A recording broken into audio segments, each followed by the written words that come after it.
Fala aí, pessoal. É, hoje a gente vai dar continuidade aí à última função inorgânica a ser abordada, né? Que são óxidos. Eu queria falar para vocês que eu acabei de gravar a aula, né?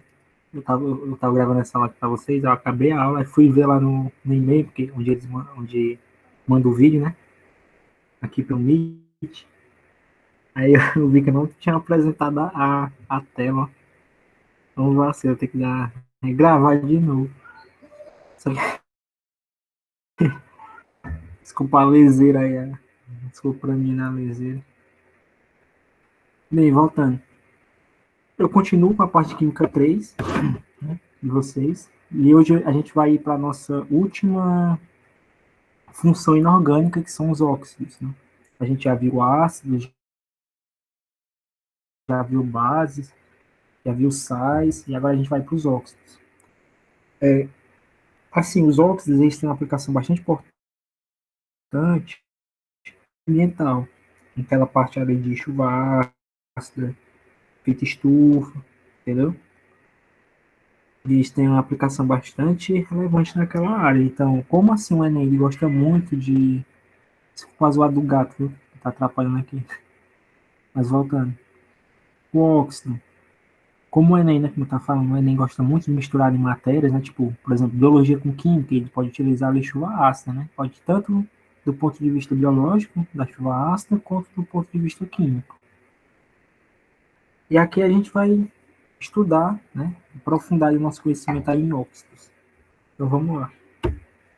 Primeiro, quando a gente está estudando alguma coisa, né, não só aqui na química, mas em outras matérias, primeiro a gente tem que saber o que é aquela coisa. Por exemplo, aqui, o que é um óxido, né, o conceito de óxido? Eu coloquei aqui para vocês. Né? Um óxido é um composto binário, ou seja, ele é formado por dois tipos de elementos químicos. Aqui eu quero que vocês não confundam tipo de elemento químico com quantidade de átomo. Exemplo, o CO2, o CO2 que é o dióxido de carbono, ele é um composto binário porque na molécula dele ele tem carbono e oxigênio.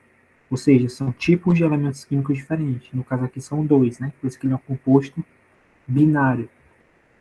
Só que na molécula a gente tem três átomos, um de carbono e dois de oxigênio, entendeu? Então nunca confundir tipo de elemento com quantidade de átomo. Quando eu falo aqui de composto binário, é que eu estou falando de tipo de elemento. E aqui no caso do óxido, a gente vai precisar do oxigênio, é obrigatório ter oxigênio, né? E ele tem que ser o elemento mais eletronegativo, entendeu? Então ali, por exemplo, o CO2. No CO2, que é um óxido, né? O oxigênio ele vai ser mais eletronegativo do que o carbono. Então ali a gente vai ter um óxido. Se assim, se o carbono fosse mais eletronegativo do que o oxigênio, a gente não teria um óxido, entendeu? Assim funciona. Sempre é um composto binário, ou seja, dois tipos de elementos, e o oxigênio ele tem que ser o mais eletronegativo. Aí, para lembrar vocês aí, a filazinha de eletronegatividade. Primeiro aí a gente tem o flúor, né, como elemento mais eletronegativo, depois a gente tem o oxigênio, nitrogênio, cloro, bromo, iodo, enxofre, carbono, fósforo, hidrogênio e os metais. Sempre crescendo aqui nessa fila, da direita para a esquerda, entendeu? Quanto mais para a esquerda, mais eletronegativo é esse elemento, entendeu? Aqui é na fila, viu? Porque na tabela periódica é da esquerda para a direita, mas aqui na filazinha, entendeu? Então, o que acontece?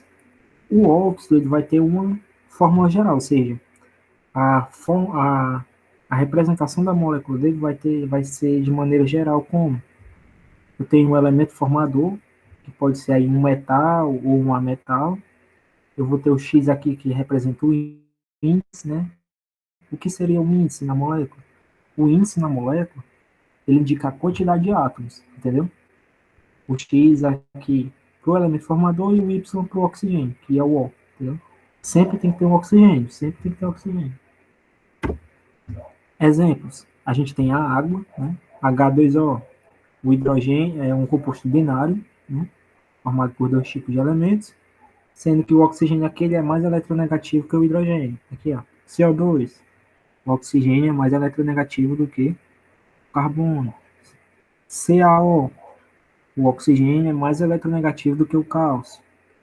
O N2O, o oxigênio é mais eletronegativo que o nitrogênio. O Fe2O3, o oxigênio é mais eletronegativo que o ferro, né? Porque o ferro é um metal. E é assim, pessoal. Sempre é um composto binário, sendo que o oxigênio é o mais eletronegativo. E aí eu tenho uma observação para vocês.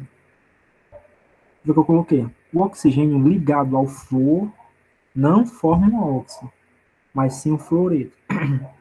O que acontece? O que é um fluoreto?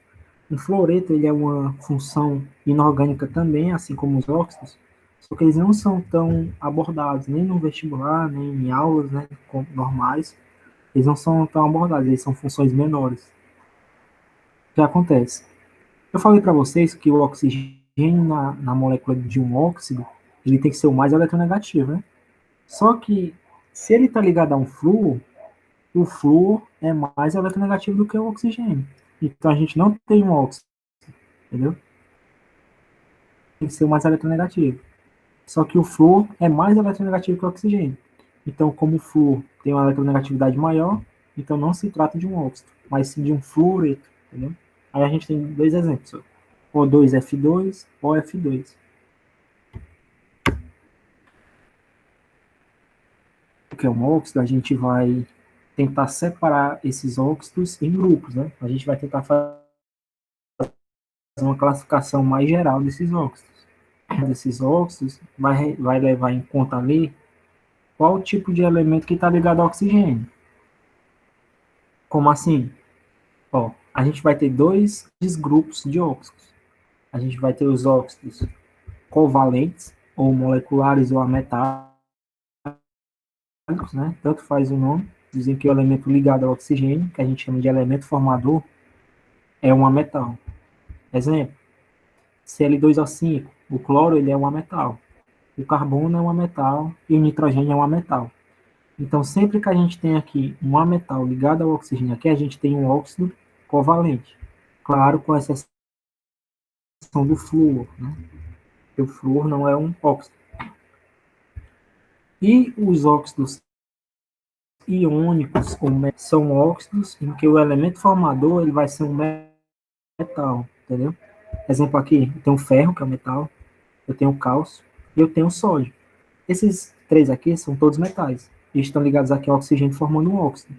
Então a gente vai classificar eles como óxido iônico ou metálico, entendeu? É sempre assim. Quando eu tenho um metal, óxido covalente. Quando eu tenho metal, óxido iônico, entendeu? Sempre assim. Bem, separou, né, esses óxidos em dois grandes grupos. A gente agora vai dar nomes a esses compostos, né? Vai a gente estudar agora a nomenclatura. Como é que eu faço para dar nome a um óxido? Primeiro, a gente vai falar aqui sobre os óxidos, né, covalentes. Eu vou ter um prefixo mais a palavra óxido, de prefixo mais nome do elemento. Ó. Esse prefixo aqui, o primeiro, é para a quantidade de oxigênios. E esse prefixo aqui é para a quantidade de elementos formadores. E quais são os prefixos que a gente usa? Mono, quando for um, di, quando for dois, tri, tetra, penta, hex, assim por diante, entendeu? São os prefixos que a gente vai colocar nesse elemento formador, que no caso é o elemento ligado ao oxigênio. Ele possui um índice 1, ou seja, quando tiver apenas um átomo desse elemento formador, né? Então não será obrigatório colocar o prefixo mono. Como assim? Dá um exemplo? Aqui trouxe alguns exemplos. Por exemplo, vou falar exemplo demais. Ó, o CO2. O CO2, como é o nome dele? Dióxido, por que di? Porque tem dois oxigênios. Dióxido de carbono. O que acontece? Como aqui o elemento formador só tem um, o índice dele aqui é 1, então a gente não precisa colocar aqui mono, porque também poderia ser assim, ó, dióxido de monocarbono, entendeu? Só que como é 1 aqui, então não é obrigatório. O primeiro é obrigatório, né? Mas o segundo aqui não é. Então aqui, o nome aqui dele seria dióxido de carbono. Aqui o próximo, monóxido, porque só tem um oxigênio, de de nitrogênio, entendeu? Porque tem dois nitrogênios. Então, eu sei que falando fica esquisito, né? Porque fiquei di. Só que aí a gente fala monóxido de nitrogênio, entendeu? Aqui, ó, pentóxido, que tem 5 oxigênios, de cloro, que tem 2 cloros. Trióxido, de 3 oxigênios, de enxofre. Aqui é o mesmo caso do CO2, ó. O enxofre aqui só tem um, então não precisa colocar o prefixo mono para ele, entendeu? Trióxido de enxofre. Aqui, tetróxido, né? 4 oxigênios de nitrogênio. Então é só isso, os óxidos covalentes, entendeu?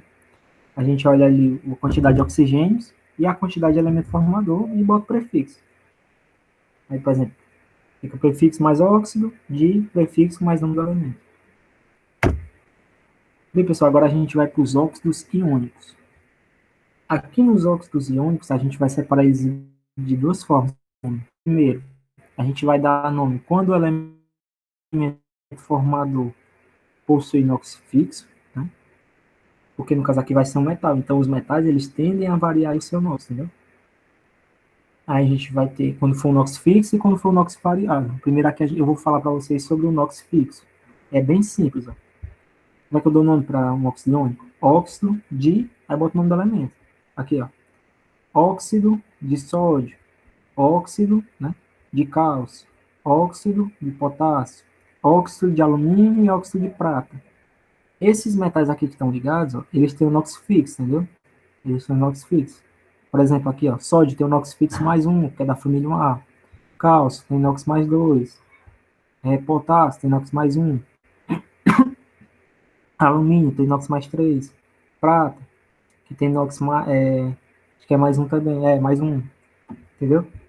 Então, o NOx desses metais aqui são fixos, eles não variam.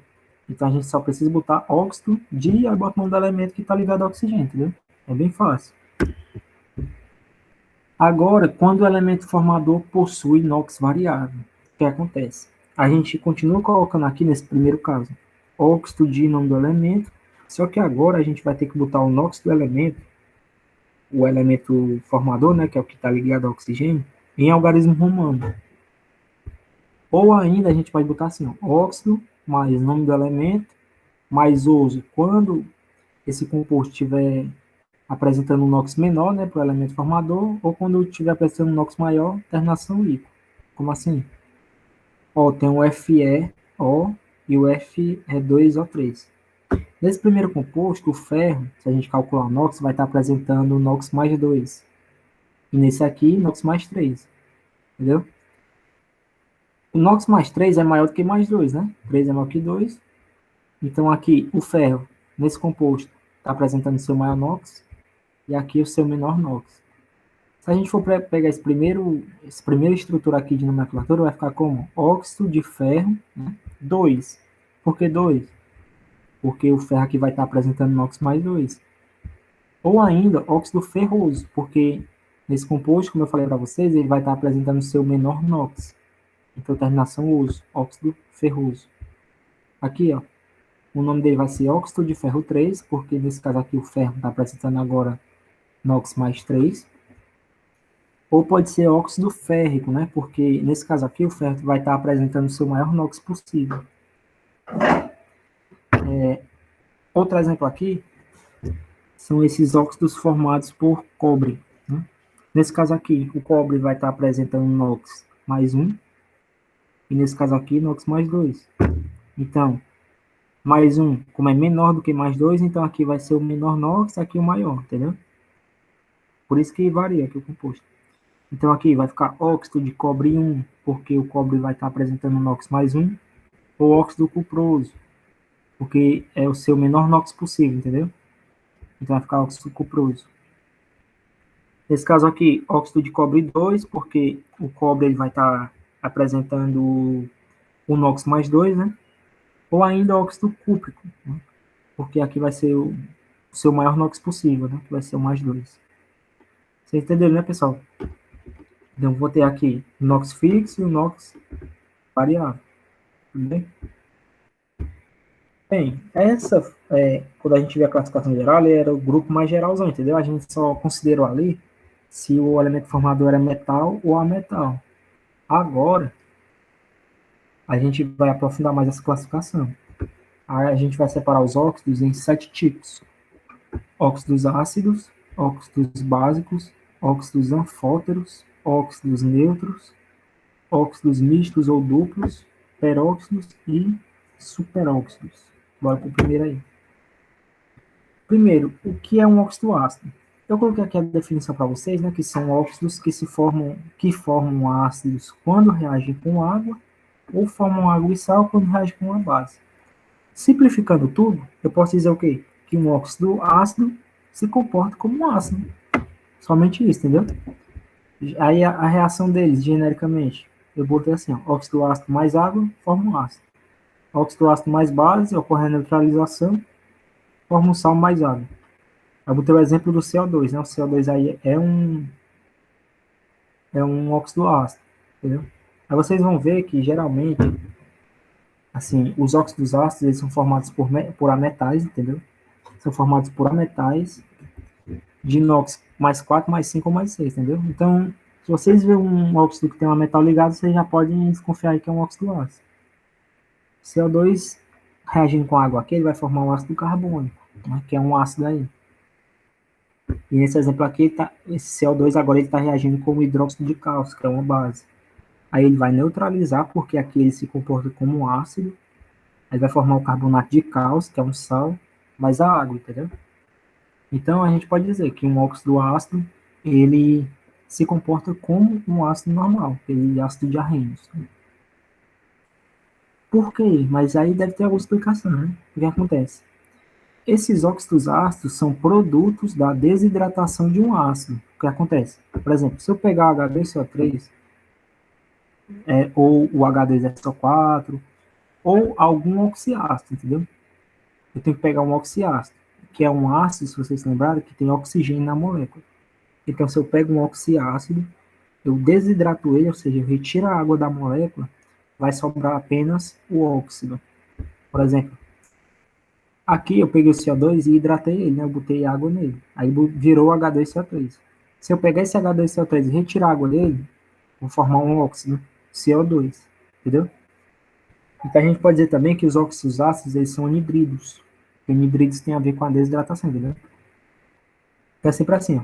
Eu desidrato um oxiácido, aí eu transformo, né, em CO2. Transformo não, né? Se forma o CO2. Né? Ocorre a formação do CO2. E esses óxidos ácidos, eles são, eles participam da chuva ácida, né? Que eu vou falar para vocês no final da aula. Que é um tópico muito importante, talvez o mais importante dessa aula vai ser quando eu for falar de chuva ácida aí para o Enem, né? Eles participam aí desse processo. Agora, óxidos básicos. Se nos óxidos ácidos eles se comportavam como um ácido, aqui os óxidos básicos vão se comportar como uma base, entendeu? Então é a mesma coisa. Um óxido básico mais água forma base. Um óxido base mais ácido vai neutralizar e forma sal mais água. O exemplo que eu botei foi o óxido de cálcio, entendeu? Aqui ele reage com a água, forma o hidróxido de cálcio, que é uma base. Aqui ele reage com o H2CO3, que é um ácido carbônico, e forma o carbonato de cálcio, que é um sal, né? Ocorre a neutralização aqui. As características desses óxidos são as seguintes. Ó. Eles são formados por metais da família 1A ou 2A, entendeu? Que são os alcalinos terrosos e os alcalinos, e os metais alcalinos, né? E eles são produtos da desidratação de uma base, entendeu? Então, por exemplo, aqui eu pego o hidróxido de cálcio, aí eu tiro a água dele, aí eu transformo ele de novo aqui em óxido de cálcio, entendeu? Eu desidrato uma base, aí eu formo um óxido. E aqui, a principal utilização deles são na agricultura para a regulação do pH do solo, né? Por exemplo, eu tenho um pH que está muito ácido, o cara precisa plantar lá no solo, aí está muito ácido. O que ele faz? Ele joga algum óxido, um óxido básico, né, naquele local, aí o pH tende a aumentar, né, porque vai ocorrer ali processo de neutralização. Porque o óxido básico ele vai se comportar como uma base, então ele tende a neutralizar o ácido daquele solo. Entendeu? 3. Óxidos anfóteros. Aqui nesse caso, pessoal, esses tipos de óxidos, os óxidos anfóteros, eles vão se comportar tanto como base, tanto como um ácido. Vai depender ali do meio onde ele está, entendeu? Que foi a característica que eu botei aqui. Ou seja, por exemplo, se eu pego um óxido anfótero e jogo ele e boto ele para reagir com uma base, ele vai neutralizar a base, formando sal mais água. Já se eu boto o mesmo óxido anfótero para reagir com o ácido, ele vai formar um sal mais água também, entendeu? Ou seja, ele pode se comportar como um ácido, que é nesse primeiro exemplo, ou como uma base nesse segundo exemplo, entendeu? É sempre assim. Sempre que vocês verem esse prefixo aqui, anfi, é que significa alguma coisa dupla, entendeu? Por exemplo, anfíbio, vida dupla, né? Por exemplo, o sapo ali, que é uma fibra, pode viver tanto ali no meio aquático ali, né? Como na terra. Eles vivem, tem aquela vida dupla, né? É anfipático. Um anfipático é o quê? Tem a ver com a polaridade. Aí pode ser uma molécula que é polar e apolar ao mesmo tempo, entendeu? Tem alguns compostos orgânicos, né? Que são polares e apolares ao mesmo tempo. Ali seria anfipático. Aqui já anfótero tem a ver com ácido e base. Então ele vai se comportar tanto como ácido, tanto como base, entendeu? Vai depender do meio. O exemplo que eu peguei aqui foi o óxido de alumínio, Al2O3. Aqui ele reagindo com o ácido, formando sal e água, porque ele neutralizou. E aqui esse mesmo composto, só que reagindo com uma base. Aí ele também formou um sal e uma água, entendeu? Os principais exemplos aqui são o óxido de alumínio, o óxido de zinco e o óxido de crômio. É assim, pessoal, eu vou dar uma espécie de macete para vocês aqui, que é o seguinte. Quando vocês pegarem um óxido e verem aqui, ó, 23, vocês estão vendo? 23. Geralmente, quando tem esses índices 23, né, 2 e 3, normalmente se trata de um óxido anfótero. Não, nem sempre, né, como é o caso aqui do óxido de zinco, mas a maioria, entendeu? Então vocês fiquem ligados, entendeu? Assim, se aparecer alguma questão, algum local, lembrar assim, ó, óxido 23. Óxido 23 pode ser anfótero, entendeu? Você já fica em espécie, se for anfótero. Quarto tipo de óxido, óxidos neutros. Os óxidos neutros, eles são óxidos que não reagem com ácidos, nem com bases, nem com água. Eles podem reagir com outras coisas, né? Alguns outros compostos, mas com esses três não reagem. Exemplo, N2O, o monóxido de carbono, né, que é o CO, e o NO. Por que a água está aqui, está em vermelho? O que acontece, pessoal? A água, a gente sabe que ela pode reagir ali com o ácido, né, ou com a base, como a gente viu antes. Só que ela vai ser incluída nesse grupo aqui de óxidos neutros, entendeu? Então a gente pode dizer que a água é um óxido neutro. Só para vocês ficarem, se lembrarem disso aqui, né? Caso apareça um local, a água é um óxido neutro. E aí, o que acontece? Eu trouxe essa imagem para vocês, para falar um exemplo que pode também aparecer tanto na parte de química como na parte de física. Na parte de física, na parte de biologia. Aqui é uma representação ilustrativa de uma corrente sanguínea de algum animal, né? Pode ser o ser humano, pode ser algum outro animal assim. O que acontece? Aqui, essas células são as hemácias. Nas hemácias, a gente tem uma proteína chamada de hemoglobina, né? A hemoglobina ela vai ser a proteína responsável ali por se ligar ao oxigênio e transportar ele pelo nosso corpo para que ele possa participar ali do metabolismo, né, do nosso corpo. O metabolismo ali adequado. O que acontece? Quando geralmente ocorre algum incêndio, ou alguém, por exemplo, fica em um local fechado, que tem fumaça naquele local, entendeu? O que acontece? Naquele local ali que tem fumaça, tem incêndio, tem um carro ligado, por exemplo, o cara liga o carro na garagem, fica lá. O que acontece? Naquele local vai ter a presença de monóxido de carbono, que é o CO. Quando a gente inspira ali o CO no nosso organismo, o que vai acontecer? Ele chega ali na corrente sanguínea, tá, ali, e ele vê a hemácia, né? A hemácia tem a hemoglobina. Se a gente comparar a força de ligação que o monóxido de carbono tem com a hemoglobina, né, comparada ali com a do oxigênio com a hemoglobina, o do monóxido de carbono vai ser muito maior. Aí quando ele se liga a essa hemoglobina, ele vai formar uma estrutura chamada de carboxihemoglobina, entendeu? Carboxihemoglobina, que é uma estrutura ali muito estável, entendeu? Ela tem uma ligação muito forte entre os dois ali. Então, o que é que vai acontecer? O oxigênio ele não vai conseguir se ligar a essa hemoglobina, consequentemente, o cara ali ele não vai ter o oxigênio sendo transportado pelo corpo, aí ele vai e morre, né? Aí ele morre por asfixia, entendeu? Então, geralmente, quando tem incêndio, muita gente nem morre queimado, ou nem morre, nem morre queimado, né, por causa do fogo. Geralmente, eles morrem asfixiados, entendeu? Por monóxido de carbono. O que acontece? O monóxido de carbono ele é produzido pela combustão incompleta, né? Aí, geralmente, quando tem incêndio, ali acontece reação, as reações de combustão, aí tem a combustão incompleta ali, libera o monóxido de carbono, a pessoa inala, aí o monóxido de carbono se liga à hemoglobina, não deixando o oxigênio se ligar, né? Porque o oxigênio não vai ir, aí o cara morre asfixiado, entendeu? É assim que acontece. Outro exemplo aí de outro óxido neutro que é utilizado é no nitro. Vocês já viram aquele filme dos Velozes e Furiosos, mas tem esse parece um extintor, né, de incêndio. Aqui dentro possui o N2O, que é esse óxido neutro aqui. Esse óxido neutro aqui, ele também é chamado de gás hilariante, né?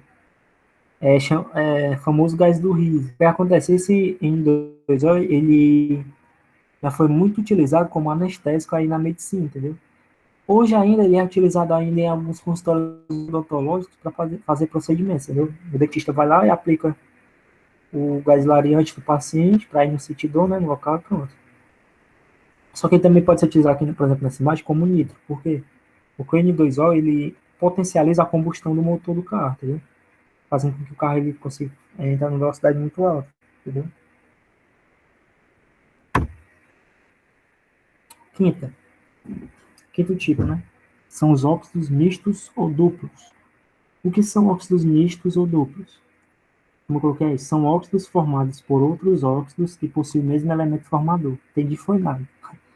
Como assim, né? Por exemplo, aqui, ó, eu vou ter dois óxidos formados por chumbo. Aqui, ó, tem o PbO2 e o PbO. Aqui são dois tipos de óxidos formados pelo mesmo elemento. Quando eu juntar esses dois óxidos, ele vai formar um outro óxido, né? No caso aqui é o Pb3O4, entendeu? O B3O4 ele é um óxido misto. Por quê? Porque ele é formado por outros tipos de óxidos. No caso aqui são dois tipos.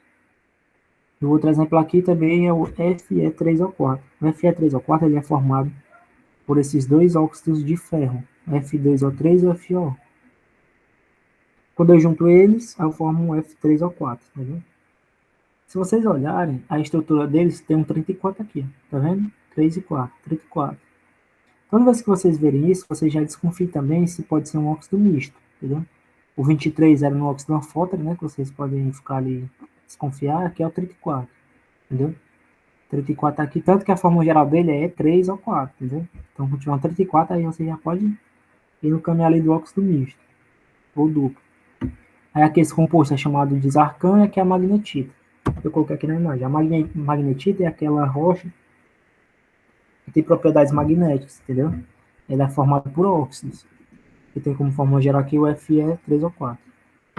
E esse de cima aqui que tem chumbo é o zarcão. O nome desse pozinho aqui é o zarcão. O zarcão é utilizado aí em tintas, tem algumas tintas que tem, entendeu? Então é isso, pessoal. Os óxidos mistos, eles são óxidos que são formados previamente ali por outros tipos de óxidos, entendeu? Sexto tipo, peróxidos. Os peróxidos, eles são óxidos em que o oxigênio apresenta NOx-1. Eu não falei antes, eu acho que eu falei, eu não falei antes no começo da aula, mas o oxigênio, ele tem o NOx -2, né? O normal dele é ser -2. Mas o que acontece? Aqui nos peróxidos, por conta da estrutura da molécula, o oxigênio ele vai apresentar um NOx -1. Por quê? Aqui é a estrutura genérica de um peróxido. Eu vou ter dois oxigênios ligados entre si e cada oxigênio ligado a um tipo de elemento, entendeu? No caso aqui, eu peguei o exemplo aqui do oxigênio, do peróxido de hidrogênio. Eu tenho um oxigênio aqui ligados entre si, cada um ligado a um hidrogênio. O que acontece? Vocês sabem que o oxigênio ele é mais eletronegativo do que o hidrogênio. O que quer dizer isso? Ele vai conseguir puxar os elétrons mais para próximo dele, entendeu? Vai ter uma força maior do que o hidrogênio. Então, o que, é que vai acontecer? Esse hidrogênio, esse oxigênio vai puxar o elétron que o hidrogênio tem para próximo dele, consequentemente ele vai ficar com carga parcial -1. E o hidrogênio que ficou ali sem o elétron, digamos assim, né, o elétron se afastou mais do hidrogênio, vai ficar com carga parcial +1. Desse outro lado, vai acontecer a mesma coisa. O oxigênio vai puxar o elétron, fica com -1, e o hidrogênio, que o elétron se afastou, fica com NOx +1. O que acontece? A gente só está relacionando, se vocês estão vendo, o oxigênio com o hidrogênio. Esse com esse e esse com esse. Agora a gente vai relacionar aqui esse oxigênio com esse oxigênio. Vocês concordam comigo que se eu tenho duas coisas iguais ali, dois elementos iguais, eles vão ter a mesma força de eletronegatividade, né? Consequentemente, nenhum vai puxar elétrons para o outro, né? Com isso, como ninguém vai puxar elétron nenhum nem para o outro, aí eles vão ficar com carga parcial zero. Aqui em relação a eles, entendeu? Em relação aos hidrogênios é -1, em relação a eles é zero. Então o que acontece? A gente vai fazer uma média dessas cargas, né? Esse oxigênio vai ficar com carga -1, né? Porque -1 mais 0, -1. Esse também vai ficar com -1. -1 mais 0, -1. Então, cada um aqui fica com NOx -1. A gente faz a média entre eles. Ó. -1 mais -1 dividido por 2. Por que por 2? Porque são dois oxigênios, né? No peróxido aqui. A gente divide e deu -1. É por isso que no peróxido, o oxigênio tem NOx -1, entendeu? É porque no peróxido, o NOx aqui vai ser um NOx médio, entendeu? Vai depender ali da quantidade de oxigênios. Os exemplos que eu coloquei para vocês aí, o peróxido de hidrogênio, que é o mais importante, né? Ele é utilizado ali como um bactericida, geralmente quando alguém tem ferimento, aí é jogado ali peróxido de hidrogênio para meio que lavar, né? Para limpar aquele local das bactérias, porque ele vai liberar oxigênio, consequentemente as bactérias anaeróbicas, né? Que crescem fora da presença de oxigênio vão morrer. Aí a gente tem aqui peróxido de sódio, peróxido de zinco, peróxido de cálcio. Assim, pessoal, vocês estão vendo, quando eu falei para vocês, que quando eu tenho a nomenclatura lá de um óxido que tem um metal, a gente fala só óxido e nome do elemento, né? Como, por exemplo, lá a gente tinha um óxido de cálcio. Mas como aqui é um peróxido, a gente vai incluir esse per aqui, né? Então fica peróxido de mais nome do elemento. Então fica peróxido de cálcio, peróxido de zinco, peróxido de sódio e peróxido de hidrogênio, que é o mais importante aqui. E aqui uma característicazinha interessante é que geralmente eles são iônicos, né, os peróxidos, com exceção do peróxido de hidrogênio, né, porque o hidrogênio aí não é um metal. Então aí é uma exceção esse peróxido de hidrogênio em relação aos outros. Sétimo tipo, superóxidos. Os superóxidos, aqui a diferença dele para os outros é que o NOx dele vai ser menos meio, né, ou -1/2. O que acontece? Geralmente a estrutura de um superóxido ela é dessa forma. A gente tem uma cadeia de oxigênios, não falar assim, viu? É porque na química orgânica a gente tem ali a cadeia de carbono, né? Cadeia carbônica. Aqui, só para a gente entender, a gente teria meio que uma cadeia de carbonos. Cadeia de oxigênio, entendeu? A gente tem uma cadeiazinha de oxigênios, cada lado, esse R aqui representando qualquer tipo ali de elemento que possa estar ligado. Como é que eu posso saber por que o NOx é -1? Eu peguei esse exemplo aqui, eu tenho superóxido de potássio, que é o K2O4. A estrutura dele vai ser a seguinte, eu vou ter 4 oxigênios. Assim, pessoal, essa estrutura aqui, que eu vou falar para vocês, não é para todos, viu? É para a maioria, mas não é para todos. Entendeu? Tô falando muito, entendeu? Vou parar de falar. Bem, aqui a gente tem 4 oxigênios ligados em série e eu tenho um potássio de cada lado. Potássio aqui, um potássio aqui. O que vai acontecer? Do mesmo jeito lá que a gente vê no peróxido, aqui no superóxido também a gente vai fazer um NOx médio.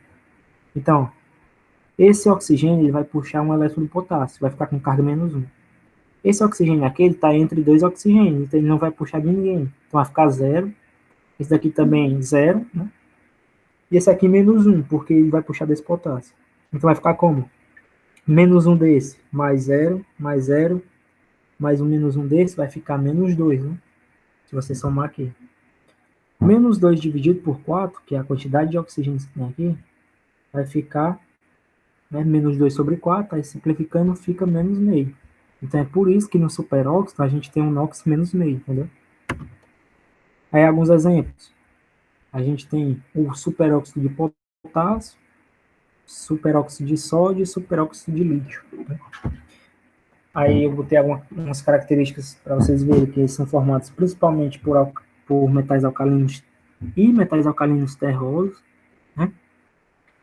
E são utilizados, né, principalmente para a produção de oxigênio em locais com baixa ou nenhuma presença do gás. Como assim? Eu vou citar dois exemplos para vocês que são geralmente onde eles são utilizados. Quando um astronauta ele vai lá para a estação espacial, né? A estação espacial ela não tem oxigênio assim natural, né? Naquele local. O que acontece? Quando o astronauta está lá, ele vai utilizando, né? Respirando aquele oxigênio do local, aí ele vai e libera o CO2. Vocês concordam comigo que vai chegar um momento que ele vai utilizar todo aquele oxigênio, né? Se não tiver nada, se não tiver oxigênio reserva, ele vai utilizar todo aquele oxigênio do local e vai ficar só CO2, aí ele pode morrer. O que acontece? Em estações espaciais ali, eles têm a presença ali de superóxido. O que vai acontecer? Superóxido vai reagir com CO2 do astronauta e nessa reação que ocorre, vai ocorrer a produção de oxigênio. Entendeu? É por isso que dá para utilizar, entendeu? A gente tem aí o superóxido produzindo oxigênio na estação espacial e também naquelas máscaras de bombeiro. Quando o bombeiro bota lá a máscara, ele está num local que tem pouco oxigênio, né? Está sendo queimado e tal. E tem pouco oxigênio naquele local, ele vai botar máscara. Só que vai chegar uma hora que ele vai estar respirando a máscara ali e também vai acabar o oxigênio. É o que acontece? Naquelas máscaras vai ter ali superóxidos, entendeu? Eu só não lembro agora qual superóxido que vai ter, principalmente. Mas tem superóxido ali. Aí o bombeiro fica respirando ali, aí libera CO2 dentro daquela máscara, né?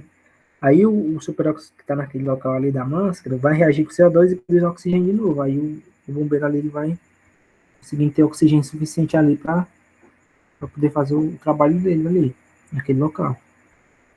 Só que também se ele demorar muito, né, ele pode morrer, né? Porque vai chegar uma hora ali que o superóxido vai acabar e não vai ter mais para reagir com CO2. Consequentemente, ali ele não vai ter mais oxigênio naquele local. Ele pode morrer também. Então, sempre vai depender da quantidade de superóxido nesses locais para poder ter o oxigênio ali para as pessoas que estão ali, né, naquele ambiente. E pessoal, esses foram 7 tipos de óxido, entendeu? Eu achei essa tabela aqui, que no caso aqui é a tabela periódica, só que ela está dividida de acordo com os óxidos formados pelos tipos de elemento aqui. Por exemplo, aqui nesse azul, a gente forma água, né? Se a gente ligar esse, no caso aqui é o hidrogênio que fica aqui. O hidrogênio ligado ao oxigênio, ele vai formar água. Família 1A e 2A formam o quê? Formam óxidos básicos fortes. Essa parte cinza forma o quê? Formam óxidos básicos fracos, ácidos, né? Óxidos ácidos ou óxidos anfóteros, né? Pode formar aqui. Aí tem as especificações que vocês podem ver aqui. Esse amarelo vai formar o quê? Vai formar óxidos ácidos ou neutros. E esses azuis aqui, eles não formam óxidos, né? Que é o flúor e os gases nobres. Eu achei interessante, né, essa tabela, porque ela divide bem didaticamente aí para vocês. Só não tá com uma qualidade muito boa, mas dá para ver, né? E, pessoal, a gente chegou aqui talvez na parte mais importante mesmo aqui da parte de inox, que é a parte de chuva ácida. Por que eu considero mais importante? Porque é um dos conteúdos assim que cai muito na net, entendeu? Chuva ácida. Só que aqui eu vou trazer mais o ponto de vista químico, né? Falando aí mais sobre as reações que ocorrem nessa chuva ácida e tal. Porque essa parte dessa ponto de vista mais biológico, a professora de biologia de vocês de ecologia, ela vai tratar disso, entendeu? O que acontece? Eu vou falar uma coisa para vocês, não sei se todo mundo sabe, mas naturalmente a chuva, né, a chuva natural, ela já é ácida, entendeu? A chuva já é ácida, ela tem um pH ali em torno de 5,8, entendeu? 5,7, em torno desse valor de pH, que não é considerada uma chuva ácida prejudicial, quero que vocês entendam isso. Em torno de 5,8 não é uma chuva prejudicial, ela só é prejudicial ali em torno de 5,5 para baixo, entendeu? 5,5 para baixo ali já se torna uma chuva prejudicial, chuva ácida prejudicial. Mas por que, que a chuva normal ela já é ácida? O que acontece? A gente, quando a gente está fazendo processo de respiração, a gente libera CO2, né? Naturalmente, a gente, os animais, a gente libera CO2. Então, sem a poluição, já vai existir CO2 na atmosfera. E esse CO2, ele vai reagir com a água da chuva. Quando estiver chovendo ali, aquela água que está na atmosfera ali, vai reagir com o CO2 presente na atmosfera também e vai formar o ácido carbônico. O ácido carbônico, não sei se vocês lembram lá das aulas de ácidos, ele é um ácido muito instável, né? Por conta disso, ele se torna um ácido fraco. Como ele é um ácido fraco, então a chuva natural ali, ela não tende a ser uma chuva ácida forte. Por isso que a chuva natural já é ácida, entendeu? Porque ocorre a formação de ácido carbônico naturalmente. Só que o que acontece? Ao longo da história aí, a gente sabe que o ser humano ele foi poluindo aí muito mais o planeta do que ele vive, entendeu? Principalmente ali, depois ali da Revolução Industrial, né, que começou a construção de fábricas, a poluição atmosférica se tornou muito alta. Com esse aumento da poluição, o que aconteceu? Ocorreu o aumento da emissão de CO2 em uma quantidade muito maior do que tinha antes. E se eu tenho uma maior quantidade de CO2 na atmosfera, quando ele for reagir com essa água, eu vou ter uma maior quantidade de ácido. E quanto mais ácido eu tiver nessa chuva, menor o pH dela vai ser, entendeu? Quanto maior a concentração de ácido, não importa se ele é fraco, mas se eu tiver um monte de ácido fraco, consequentemente a chuva tende a ser mais ácida, entendeu? Pela concentração. Então, por conta dessa maior emissão de CO2, né, na atmosfera, a chuva ela tende a ser mais ácida, entendeu? Por aumento da concentração. Esse aqui, o CO2, é o primeiro óxido aí presente, né, como é que eu posso falar, nesse processo aí, né, da chuva ácida. O CO2 é o primeiro. Qual o outro? O outro seria o NO2, mas como é que ocorre? Primeiro, nesse caso aqui, a gente está falando da chuva normal, aquela chuva ali que não tem raios. Mas o que acontece? Vocês já devem ter visto, deve ter não, já viram chuvas que quando está tendo descarga elétrica, ou seja, está tendo aparição de raios, o que acontece? Aquela atmosfera ali está com energia muito alta por conta desses raios, entendeu? Por conta dessa descarga elétrica. O que acontece? O gás nitrogênio presente na atmosfera e o oxigênio também presente, eles podem reagir, só que essa reação, ela precisa de um alto nível de energia, entendeu? E só que quando ocorrem essas descargas elétricas em chuvas muito fortes, né, essa aparição de raios, ele vai ter energia suficiente para que ocorra essa reação aqui, ó, N2 mais O2. O que vai acontecer? Quando esses gases aqui reagem, eles vão formar o NO. E se vocês lembrarem lá, ele é um óxido neutro. Ou seja, esse óxido aqui ele ainda não vai reagir com a água da chuva, né? Porque ele é neutro. Só que acontece? Esse NO que foi feito ali na atmosfera, né? Foi formado a partir dessa reação, ele vai reagir com o O2 que está presente ali no ar de novo. Ou seja, o O2 ele vai participar novamente da reação. Então, quando ocorre essa reação aqui, aí forma o NO2. O NO2 agora, ele é um óxido ácido, né? Pela classificação lá, ele é um óxido ácido. Esse óxido ácido aqui, agora sim ele vai e reage com a água da chuva, como está nessa reação aqui. Quando ele ocorre essa reação aqui, aí ele forma dois tipos de ácido, o HNO2 e o HNO3, sendo que o HNO3 ele é mais forte do que o HNO2, entendeu? Então, eu quero que vocês saibam, essas reações aqui, elas estão acontecendo ali ao mesmo tempo, entendeu? Formou isso, aí já vem, acontece isso aqui, já vem, acontece isso aqui. Então, o que acontece? Quando eu tenho uma chuva que tem muitos trovões, né? No caso é o barulho, não, tem muitos raios ali, descargas elétricas, aquela água da chuva ela tende a ter ser um pouco mais ácida do que a chuva natural, por conta da formação desses ácidos aqui, entendeu? Porque são mais fortes do que o H2SO3. Tudo bem, pessoal? Só que também o que pode acontecer? Eu falei que aqui precisa de um alto nível de energia, né, para acontecer. Outro exemplo, outro local que pode acontecer isso aqui são em motores, né, ali que está acontecendo a combustão no automóvel.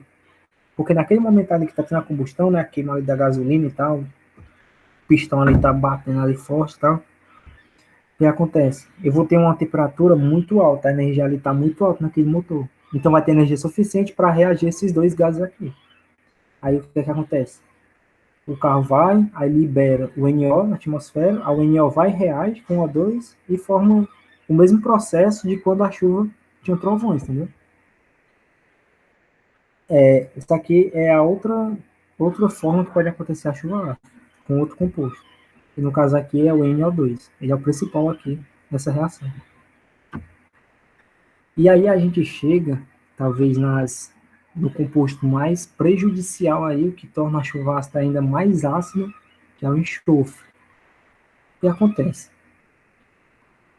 Naturalmente, o enxofre ele não está ali, presente, entendeu? Diferente desses outros aqui, que podem se formar naturalmente. Nesse caso aqui do enxofre, o enxofre ele vai estar presente em combustíveis fósseis, né? Por exemplo, petróleo, pode ser também carvão mineral, entendeu? Ou nos derivados do petróleo. O que acontece? Esse enxofre ele vai estar presente. O que vai acontecer? Por exemplo, o automóvel lá está queimando diesel, né? O ônibus lá botou diesel, está queimando. Na combustão a gente precisa de O2, né? O gás oxigênio. Então o enxofre daquele combustível vai queimar, vai reagir com O2 no processo de combustão, vai formar o dióxido de enxofre, né, que é o SO2. O SO2 liberado aí pelo automóvel, ele pode reagir direto com a água da chuva, entendeu? Aí ele reagindo com a água da chuva, ele forma o ácido H2SO3. Aí já pode formar um tipo de ácido. Só que o que acontece? Esse SO2 formado primeiramente ali na combustão do enxofre, ele pode reagir mais uma vez com oxigênio, entendeu? Antes de reagir com a água da chuva, ele pode reagir primeiro com oxigênio, aí forma outro óxido, que é o SO3, que é o trióxido de enxofre. E aí se torna algo mais prejudicial. Por quê? Porque esse trióxido de enxofre, quando vai reagir com a água da chuva, ele forma um H2SO4, que é o ácido sulfúrico, que é um ácido forte, entendeu? Em relação a esses outros aqui, o ácido sulfúrico é o mais forte.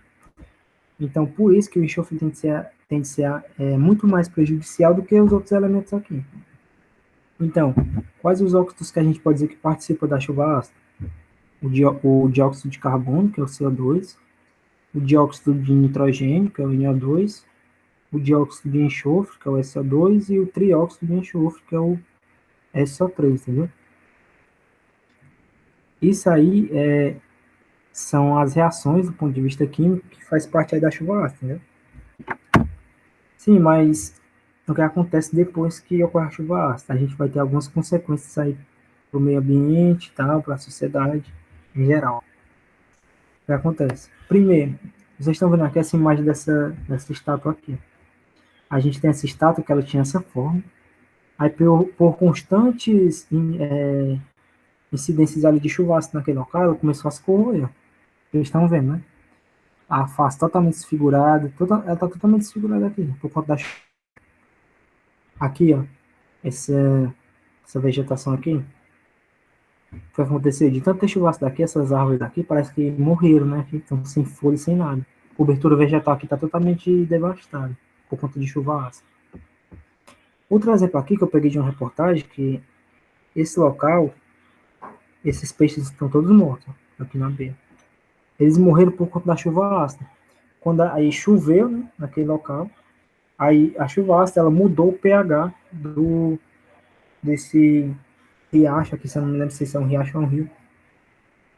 Ela mudou o pH, né, tornando o pH ali mais baixo.